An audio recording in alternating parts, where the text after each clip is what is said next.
Good morning to all of you. Welcome. Although I understand that this is already going towards the end of this very important gathering, when I see a crowd of individuals who have come here to study and learn of the lessons of the Holocaust, I must say it's, for me, a very, very moving and I would even admit optimistic message also to the people living here in the States of Israel. I know that you're here also part of the celebration of the 60th anniversary of the States of Israel. Many people say that Israel was created because of the Holocaust. It's not true. Israel came to be in spite of the Holocaust. If we had had a Jewish state when it was decided by the international community in the beginning of the last century, I don't know if we would have not have had a Holocaust, but there would at least have been one country in the world where Jews could come to, and many of the people who were supposed to be the basis and whose dream it was to be the basis of the future state of Israel, they were not with us anymore. They were killed in the Holocaust. It's also moving to me that so many of you have come here because of what you're doing. I'm just a politician today, but you're teachers. And really, if we want to have any kind of universal message coming out from the Holocaust, this message can only come through education and teaching. At least I know of no other method to teach, to bring to a new generation, to fight all the forces which are also today forces of anti-Semitism, of xenophobia, of hatred of the other, of Islamophobia, and all kinds of other phobias which we have. I know of no other way of efficiently changing the face of the world than through education. I want to tell you I've studied, like you, the story of the Holocaust, and it's difficult to educate in Holocaust education. It's not enough just to learn some facts about what happened and how this, the oldest, most stubborn collective prejudice in human history, how this led to the Holocaust. There are messages which are so important to get through, and if these messages don't get through, then sometimes I even feel that just teaching some hours of what happened is not sufficient.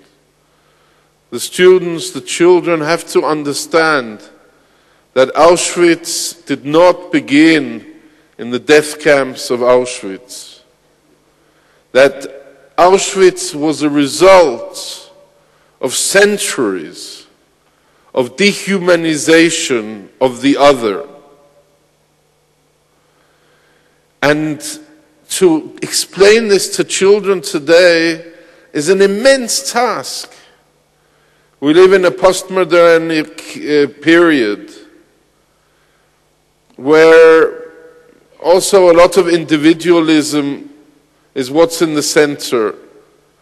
We live in power structures where it is easy to ignore the fate of the other, where it's easy to dehumanize the other, where it's easy to take away the humanity, the basis of our existence, to ignore the pain of the other, the suffering of the other. And that's really the story.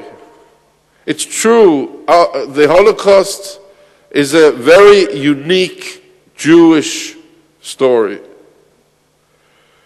Never before in human history has there been a plan to kill all and everyone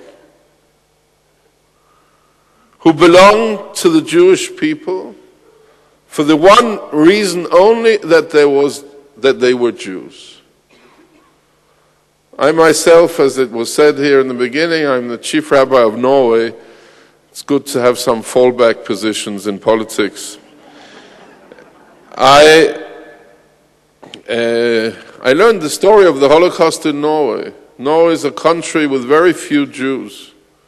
Norway had, before the Holocaust, only 2,300 Jews. It was the only free democratic country with a constitution which said that Jews were not permitted into the country in the Norwegian Constitution of 1814. And therefore, there were few Jews in the country. Later, the constitution was changed. When I learned of the extent the Nazis went to get hold of every single Jew, there were Jewish families living. Norway is a very large country. From the south to the north, it's like the size of all of Europe, and the length of all of Europe. You turn it around, you get to somewhere in southern Italy. They went to all these small villages, spent enormous sums of money and what should have been used, probably from their perspective, in the war effort, to find one Jew living in some small village in the northern Norway.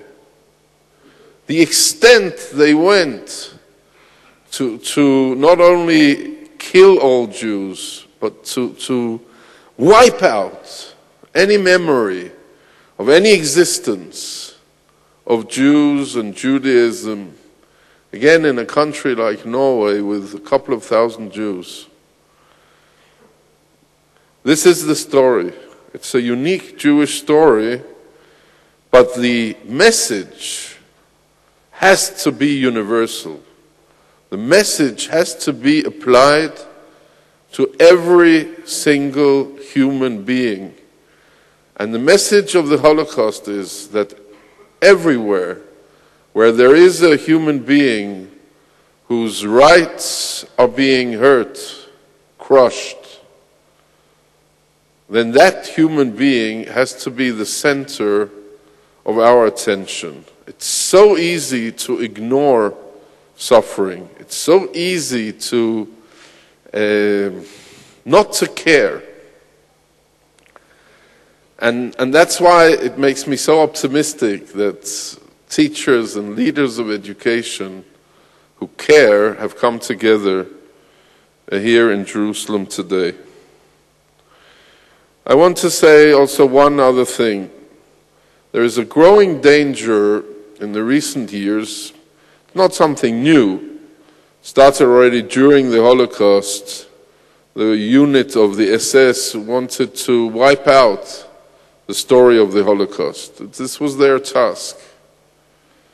But already in the end of the 40s, we have the first dominating European Holocaust deniers. This is something which troubles me very, very much. Because why would somebody want to be a Holocaust denier? There is no crime in history which is so documented as is the Holocaust. And Yad Vashem is, of course, the center, the world center of the documentation with witnesses. We know practically what happened every single day in Auschwitz. So why would somebody want to come and deny? And it's not only the total denial. We have the more sophisticated forms of Holocaust denials, which is trivialization of the Holocaust, minimalization of the Holocaust. We've even seen recently that Holocaust language has been hijacked for all kinds of purposes to forward political agendas and so on. But why would somebody, why is this necessary? There's only one reason. Those who want to deny the Holocaust, they are preparing the ground for permitting new crimes against humanity. You cannot know, you cannot be educated about what happened to 1.5 million children in the Holocaust and accept again new crimes against humanity. That doesn't go together. And therefore, the most important immunity package which we can give to a new generation of humankind is to tell the story, to tell how it came to be, to teach our children and the new generation about the humanity of the other. So I just want to again welcome and bless and thank all of you for caring. Thank all of you for coming here. Saying to Yad Vashem, I remember when this work started in Yad Vashem with educating the educators and bringing them together to think together, to create together. I thank you really for doing this holy task, if I can use such an expression. As a rabbi, I'm allowed to do that. And just one last thing, don't forget that when you tell the story of the Holocaust and of all those who made those crimes, tell them also the story of the heroes of that time. For me, as an educator, at least once I was so, it was always important for me because many of the kids felt if everything is just black and terrible, and people think, well, that's humankind, and that is not so. I was born and grew up in a country, in Denmark, where not only individuals, but hundreds of thousands of people decided to do an act and go together and save the Jews of Denmark, not because they were Jews, but because they saw them as fellow human beings. It is possible, it was possible that time.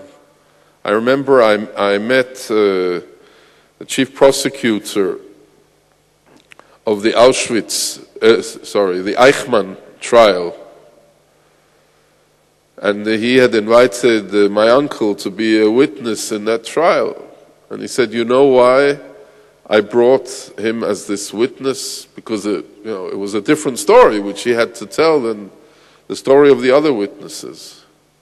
He said to me, it was so important for me because people should understand that there were human beings, and not so few, who are willing to stand up and, many times in danger of their life, preserve the humanity of humanity.